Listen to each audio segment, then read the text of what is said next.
Hai semua, selamat datang ke channel Kokoci. Kali ni Cik Kih nak kongsi tentang ni pula. Takziah tersebar video terakhir Cikgu Eri mengaji. Tersentuh sungguh, apa ceritanya ni?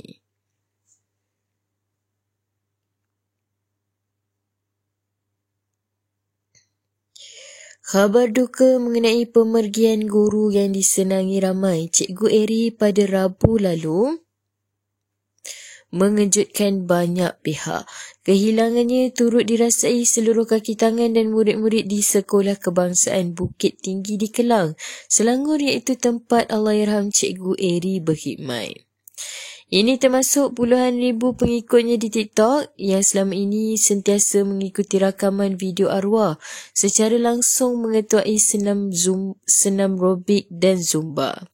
Selain membuat live mengenai aktiviti senaman, Cikgu Eri atau nama sebenarnya Muhammad Khariri Muhammad Ramli juga sering bersiaran langsung sambil membaca Al-Quran.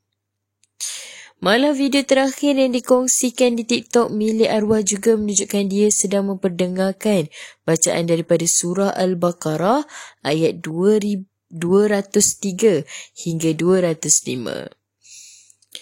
Orang ngaji di Dewan Orang Ramai Kampung Idaman disemak bacaan oleh tenaga pengajar, masih belajar dan terus belajar. Tulisnya dalam hantaran terakhir kira-kira seminggu lalu. Dalam perkongsian berasingan, Cikgu Eri yang berasal dari Ipoh Perak turut memaklumkan segala urusan berjalan lancar sepanjang menghadiri kelas bacaan Al-Quran di Dewan tersebut. Di ruangan komen, rata-rata netizen memuji kelunakan suara Cikgu Eri membaca Al-Quran.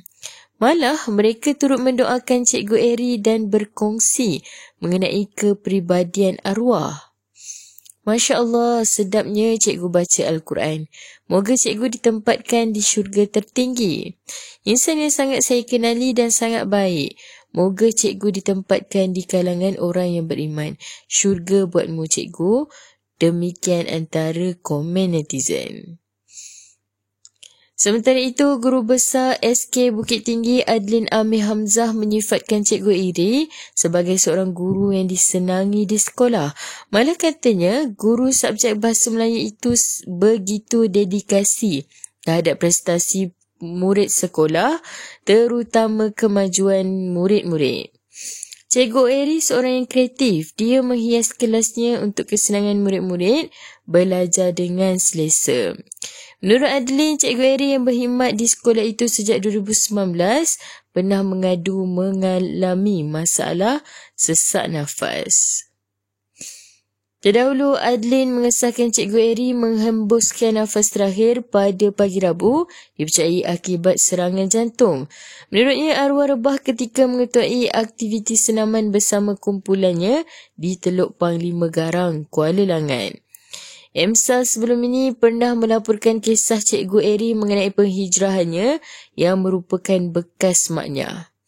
Ketika itu, Cikgu Eri turut berkongsi pengalamannya mengerjakan umrah pada Disember 2022 yang merupakan kali ketiga dia menjejakkan kaki ke Tanah Suci sejak 2012.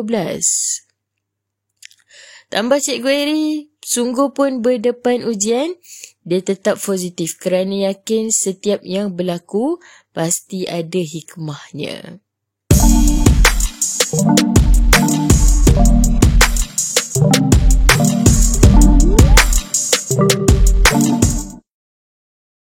Diulangi, artikel ini diambil dari artikel berkenaan. Sebagai penggemar media hiburan, harus berhati-hati dalam memilih sesuatu isu. Kami tidak bertanggungjawab kerana pihak kami tidak tahu kesahihan berita yang dikeluarkan. Jangan meletakkan kepercayaan penuh dan membuat spekulasi atas perkara yang kita tidak pasti.